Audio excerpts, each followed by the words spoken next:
យើងចូលមកដល់កំណែ limit សម្រាប់ថ្នាក់វិទ្យាសាស្ត្រសង្គមយើងកែដល់ឆ្នាំ2022 limit សម្រាប់ limit A គឺជា limit រៀងកំណត់ទេអញ្ចឹងយើងគ្រាន់តែចំនួនចូលទៅគឺឃើញចម្លើយហើយគឺយើងចាប់ផ្ដើមចំនួនបានសកល 2x នេះគ្រូចំនួន0ចូលទៅ0គុណនឹង2បាន0អញ្ចឹងបានសកល0ដក2គុណឲ្យសកល0បូកឲ្យ1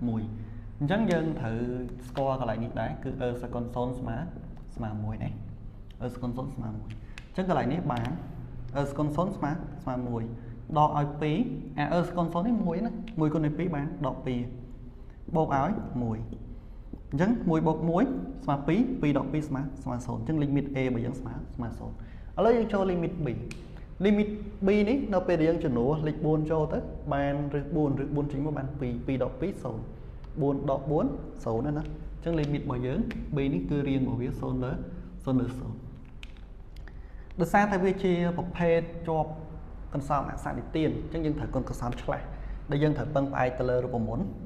a ការ៉េដក b ការ៉េស្មើជាមួយនឹង a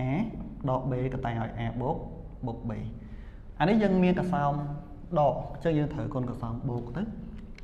ដើម្បីឲ្យវាដាច់ឬការ៉េអញ្ចឹងយើងបាន limit x ខិតទៅរក4នៃឬ x ដក2កតែឲ្យឬ x បូក2នៅលើ x ដក4កតែឲ្យ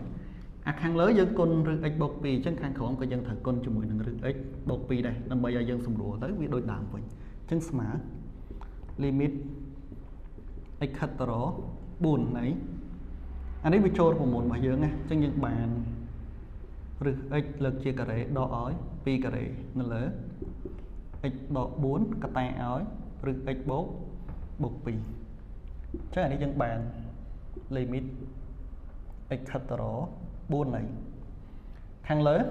ឬ x លើកជាការ៉េនៅសល់ x 2លើកជាការ៉េបាន4ដល់ពេលអានេះយើងទៅសេមកដដែលមកគឺ x ដក4កតែឲ្យឬ x បូក2អញ្ចឹងយើងចាប់ផ្ដើមសម្រួលអានេះវាមាន x ដក4មួយ x ដក4យើងសម្រួលទៅអញ្ចឹងខាងលើសល់1នេះអញ្ចឹងយើងស្មើតទៅមុខទៀតគឺ limit